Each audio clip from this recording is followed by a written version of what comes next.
Gela Kessler, I want to ask something that's just very clearly, and then I move to a different line of questioning from what others have been asking. And that is, first of all, do you believe that individually or collectively the pressure to which you were subjected contravened the criminal code? I don't believe that. Okay.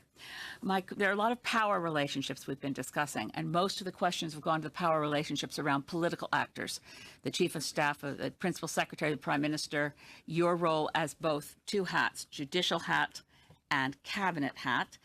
But there's a very prominent role being played by, I think, unusual actors in the civil service, where the power relationship is the clerk of the Privy Council is the boss of the deputy minister at the Department of Justice, and down through the chain, with you essentially, I think, acting as a bulwark to protect the independence of the Director of Public Prosecutions.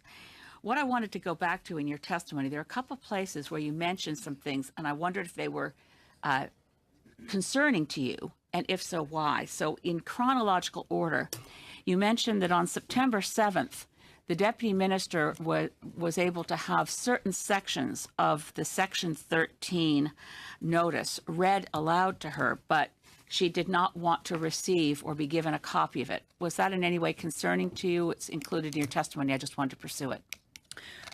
Yes, that was a concern. And why were you concerned? Well, as the minister, as the Attorney General, I worked very closely not only with my chief of staff, but with the deputy minister. And this applies to my then deputy minister and the clerk of the Privy Council when public servants get involved in political discussions. Of course, I have concerns, and I believe it's inappropriate. So going to September 17th, you described the meeting which you had requested of the Prime Minister on a different topic was supposed to be a one-on-one meeting, by which I infer you did not expect the clerk of the Privy Council office to be present when you went to meet with the Prime Minister. Is that correct? I didn't expect that, but I will say that the fact that he was there, I didn't ask him to leave. Okay. So in the context of the pressure that was being applied and the political concerns that were being raised, I'm going to put forward a positive statement, see if you agree, that the appropriate role for the clerk of the Privy Council office is to support an Attorney General who says, you're in a dangerous ground here. Back off, this is political interference. The job of the civil service is to remain nonpartisan and give good advice.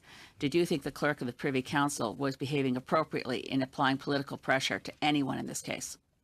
I did not believe that he was behaving appropriately, which is why I was very surprised when he raised issues of the Quebec election and a board meeting that was supposedly happening with SNC.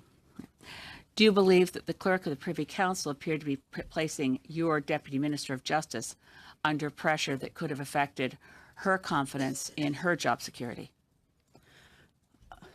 Honestly, I don't believe I can answer that question.